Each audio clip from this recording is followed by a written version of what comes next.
देवियों और सज्जनों नमस्कार। महात्मा कबीर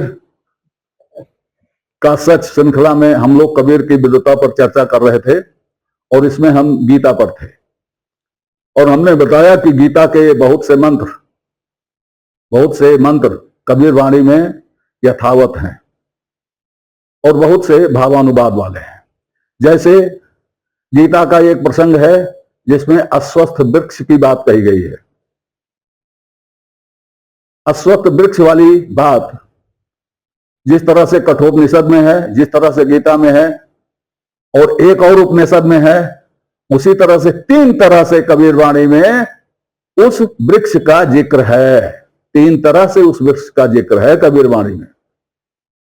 ये कैसे बिना पढ़े हैं? तीनों जिक्र अलग अलग हैं, उसी तरह से जैसे उपनिषद में और गीता में अलग अलग है।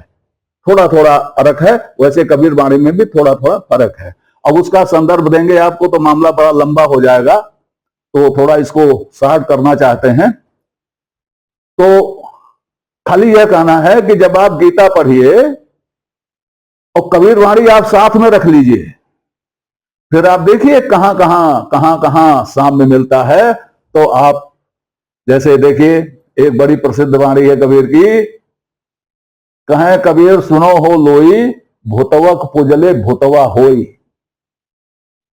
यह गीता के उस प्रसंग का भावानुवाद है जहां भगवान कहते हैं कि हे अर्जुन, मुझे जो जिस रूप में भजता है मैं उसको उसी रूप में प्राप्त होता हूं। कबीर ने कह दिया भूतवा पूजले भूतवा होई, और जिसको पूजोगे वही हो जाओगे। बात तो वही हुई। त्रिगुण युक्त वेद हैं, ये गीता वाणी है। कृष्ण भी यही, कबीर भी यही कहते हैं, चारु वेद चतुर्गुण मौना, चौथे गुण के बारे में मौन है। 3 गुण के बारे में बोलते हैं, चौथे गुण के बारे में मौन है। बात तो ये की हुई। अब कुछ और बताते हैं। ये तत्वमसी वाली बात तो हो ही गई। 6 शास्त्र, 14 विद्या और 6 शास्त्र से उत्पन्न पाखंडों की कबीर ने बार बार अपनी वाणी में चर्चा किया है और बार बार इनको लताड़ा है। बिना जाने लताड़ा है क्या? उसको पढ़िए तब आपको पता चलेगा कि किन किन तर्कों से उसे लताड़ा है। एक दोहा है, साखी है, हरिश्चंद्र सत्कारणे घर घर शोक बिकाए। क्या आपको हरिश्चंद्र की कहानी मालूम है? हरिश्चंद्र की कहानी तो आपको हरिश्चंद्र नाटक से मालूम है, पुराण से मालूम है। हरिश्चंद्र की कहानी ऐतरेय ब्राह्मण में है। अब पुराण अलग है, मैंने कहा, और आगम निगम अलग है। ऐतरेय ब्राह्मण अलग है, पुराण की अलग श्रेणी है। ऐतरेय ब्राह्मण में राजा हरिश्चंद्र वैसे ही मक्कार हैं जैसे सत्यनारायण व्रत का बनिया, और इतने गिरे हुए हैं वो कि वो अपने बेटे के बदले बलि देने के लिए दूसरे का पुत्र खरीदवाते हैं और उसकी बलि देने के लिए तैयार हो जाते हैं। और उस बलि के यज्ञ में विश्वामित्र पुरोहित हैं। मैं ये इसलिए कह रहा हूं कि वही हरिश्चंद्र हैं, वही तारामती है, वही उनका लड़का है। वहां पर रोहित के जन्म लेने के बाद से लेकर के उसके वयस्क होने तक की कहानी है ये। उसमें कहीं बिकने बिखाने की बात नहीं है, कहीं सर्प के डसने की बात नहीं है, कहीं डोम के यहां नौकरी करने की बात नहीं है। तो हम ऐतरेय ब्राह्मण की कहानी को सही मानेंगे कि नौटंकी वाली कहानी को सही मानेंगे? अब कबीर अगर कह रहे हैं हरिश्चंद्र सत्कारणे घर घर शोक बिकाए, तो क्या बुरा कह रहे हैं? और बिना पढ़े कह रहे हैं क्या? मैं बिना पढ़े आपसे बात नहीं कर रहा हूं। आप ऐतरेय ब्राह्मण की कहानी देख लीजिए कि उसमें हरिश्चंद्र के बारे में क्या कहा गया है, यह कहानी कैसे कही गई है उसमें। और इसका प्रमाण है कि जिस लड़के को वहां बलि दी जा रही थी, उस लड़के को विश्वामित्र ने मुक्त करा लिया, उसे अपना दत्तक पुत्र बना लिया, और वह पुत्र वेदों का मंत्र बनाने वाला, कहने वाला ऋषि है, वेदों में दर्ज है। और उसके एक बाप आजीगर्द बताए गए हैं जो उनके वास्तविक बाप थे, और दूसरे बाप विश्वामित्र बताए गए हैं जिन्होंने उसे गोद लिया था। तो अगर विश्वामित्र झूठे हैं और इस ऋषि के सारे मंत्र झूठे हैं, तो नौटंकी सही है? नहीं तो नौटंकी सही कैसे हो सकती है? तो ये इस तरह का जो है पोल खोला है कबीर ने, उसको हम ऐसे नहीं इधर उधर कर सकते। अब कुछ और चीजें बताता हूं आपको। मैंने कहा कि साखियों में अधिकांश 50% से अधिक साखियां हमें कहीं ना कहीं ले जाती हैं। कुछ उदाहरण देता हूं। एक साखी है, राम नाम अति दुर्लभ, औरे ते नहीं काम, आदियंत तो जुग जुग मोहे राम ते संग्राम। राम से युद्ध है कबीर का। दूसरी जगह कहते हैं कि सदगुरु लिया कमान कर, वाहन लागा तीर। सदगुरु ने कमान बना के लिया और तीर चलाने लगा। ये कहां से है सब? राम से संग्राम कहां हो रहा है? ये राम से जो संग्राम हो रहा है, ये मुंडक उपनिषद के 2 से 4 तक में है ये संग्राम। आपको उसमें आप देखिए कि लक्ष्य से कैसे संग्राम करने के लिए ऋषि कहता है, वही संग्राम कबीर इस साखी में कह रहे हैं। ऐसा तो हो नहीं सकता कि ऋषि कह दिया, कबीर ने कह दिया, दोनों के भाव मिल गए। ऐसे भाव नहीं मिलते हैं। भाव मिलते हैं लेकिन ऐसे शब्दशः भाव नहीं मिलते हैं। शब्दशः भाव तो देखकर मिलते हैं। फिर पद 1 है जिसका मैं रेफरेंस दे चुका हूं। शब्द 1, संतो भगत सतो गोरानी, नारी एक पुरुष दुजाया बूझो पंडित ज्ञानी। ये कबीर किसको पूछने के लिए कह रहे हैं? पंडितों को पूछने के लिए कह रहे हैं। क्या पूछने के लिए? श्रीमद् भगवत पुराण की भक्ति, जिसके 2 पुत्र ज्ञान और वैराग्य थे। बिना पढ़े बूझने के लिए कह रहे हैं। संतोष कह रहे बूझो कह रहे हैं कि मतलब हम तो जान चुके हैं, तुम भी बूझो इसको। पंडितों से कह रहे हैं।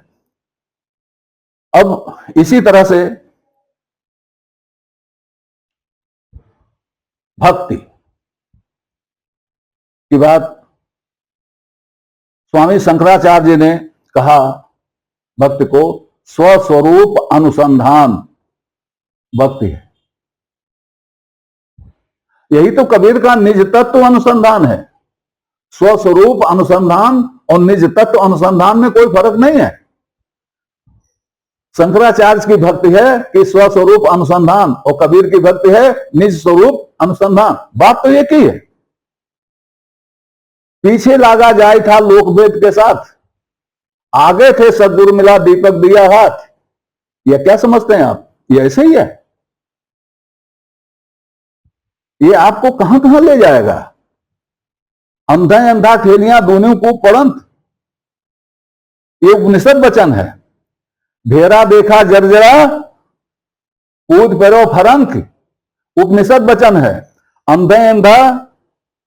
अंधे को अंधा मिला राह बतावे कौन, उपनिषद वचन है। कूड़े खेवन हार, उपनिषद वचन है। अधरा देखे तमाशा, उपनिषद वचन है। ये सारे, मैं कह रहा हूं कि 50% से अधिक साखियां कबीर की उपनिषदों, अरण्यकों, ब्राह्मणों और वेद मंत्रों से हैं। और वेद में है, शास्त्रों में है। क्या? आधर कहे सबे हम देखा, कहां होशियार बैठ मुख पेखा। ये है एक साखी है, नरके जात है आप सहित जजमान। उपनिषद में है कि 18 लोगों से भरी हुई यह नाव जर्जर है, ये डूब जाएगी। ये 18 कौन है? 16 पंडित और 2 पत्नी यजमान, 18। उसी को कबीर कह रहे हैं नरके जात हैं सभी लोग। ये मुंडक 1:1:3 से लिया गया है। तो अब एक बात और बताते हैं आपको, खैर उसको अभी विस्तार होता जा रहा है। एक बहुत प्रचलित मंत्र है, उसको पढ़ दे रहा हूं। द्वाव सुपर्णा सविजा सखाया समानम वृक्षम परिस्व जाते तोरेवन्य पिप्पलम स्वादयत्तन अनन्यो अभिचाकसीति समाने वृक्षे पुरुषो निमग्नो मीशया सोचति मोहेमाना जुष्टम यदा पश्यति अन्यमीश मसय महमीनवति बीत शोकाः यदा पश्यते रुकमवर्णम कर्तारमीशम पुरुषम ब्रह्मयोनिम तदा विद्वान मुपत्सि पाप भूहै निरंजन परमम साम्य पुनायतु। यह मुंडक का मंत्र 1-3 है। इसका अनुवाद होता है, साथ साथ रहने वाले तथा समान आख्यान वाले दो पक्षी एक ही वृक्ष का आश्रय करके रहते हैं। उनमें से एक तो स्वादिष्ट पिप्पल का भोग करता है, दूसरा भोग न करके केवल देखता रहता है। एक ही वृक्ष पर रहने वाला जीव अपने दीन स्वभाव के कारण मोहित होकर शोक करता है, या जिस समय अपने से विलक्षण योग सेवित दूसरे की महिमा को देखता है उस समय शोक रहित हो जाता है। जिस समय यह दृष्टा सुवर्ण वर्ण उस करतार इस पुरुष ब्रह्म को देखता है उस समय वह अंजन रहित निर्मल विद्वान पाप पुण्य रहित होकर समता को प्राप्त कर लेता है।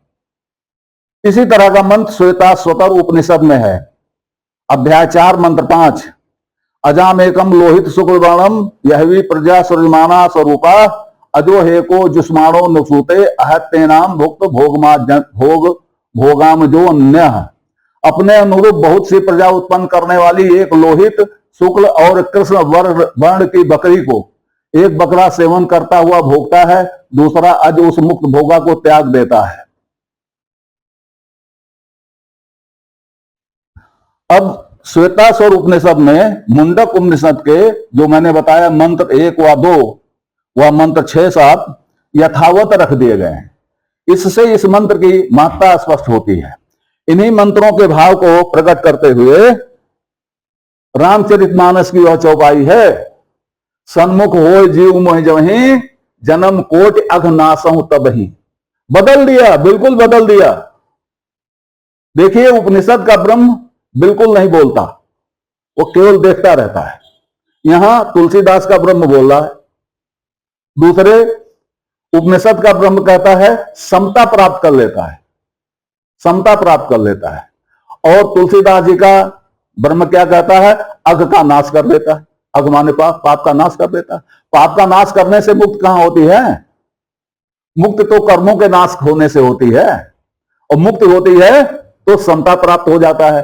कबीर का यहां पर थोड़ा सा मतभेद है, वह समता प्राप्त होने की बात नहीं करते। वो कहते हैं कि मुक्त होकर कोई अपने पद को प्राप्त कर लेता है, किसी में मिलता मिलाता नहीं, उसका अपना अलग पद होता है, उसको प्राप्त कर लेता है बुद्ध की तरह। अब इसका अनुवाद देखिए कबीर ने कैसे किया। इसका अनुवाद कबीर ने किया,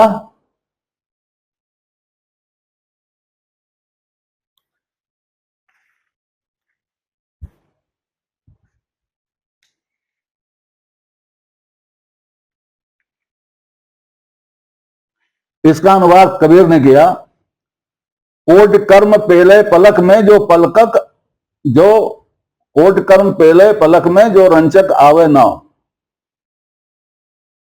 एक तो ये कहा, दूसरा कहा कोट कर्म पेले पलक में, और क्या है ओट करके। उसमें कबीर साफ साफ कहते हैं, एक तो थर्ड पर्सन में बात करते हैं। उनका ब्रह्म, कबीर का भी ब्रह्म बोलता नहीं है। कबीर कहते हैं कि सन्मुख, उसके सन्मुख होते ही करोड़ों कर्मों का नाश हो जाता है। पल भर में करोड़ों कर्मों का नाश हो जाता है। तो कर्मों का नाश होना ही तो मुक्ति है।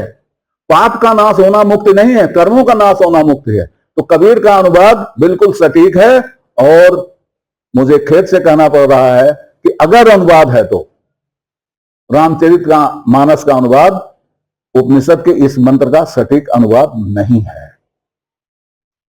तो कबीर का कहां कहां कितना कितना है, ये हम कितना बताएं। ये बताने की वही है कि हरि अनंत हरि कथा अनंता। अब एक रेफरेंस दूंगा, उससे सब क्लियर हो जाएगा। उतो राम रमा की भांति हो सब संत उदाहरण चुनरी। मैंने बताया आपको कि उन्होंने कहा सभी संतों की चुनरी उधार की है, मैं उसे नहीं पहनूंगा मैं अपनी चुनरी पहनूंगा। इसी में कहते हैं, ध्यान दीजिएगा, वाल्मीकि बन बोइया चुन लीना सुखदेव। वन माने होता है कपास। वाल्मीकि ने कपास बोया और उस कपास के फूलों को सुखदेव ने चुन लिया। समझ रहे हैं आप? वाल्मीकि भी नप गए और सुखदेव भी नप गए। फिर कर्म बिनौला हो रहा सूत काते जयदेव। कर्मों की खेती हो रही है।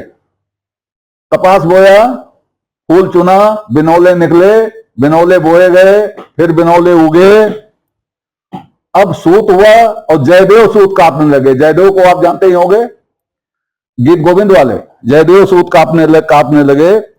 तीन लोग ताना बने, ताना तनो है ब्रह्म विष्णु महेश, नाम लेत मुनिहारिया सुरपत सकल नरेश।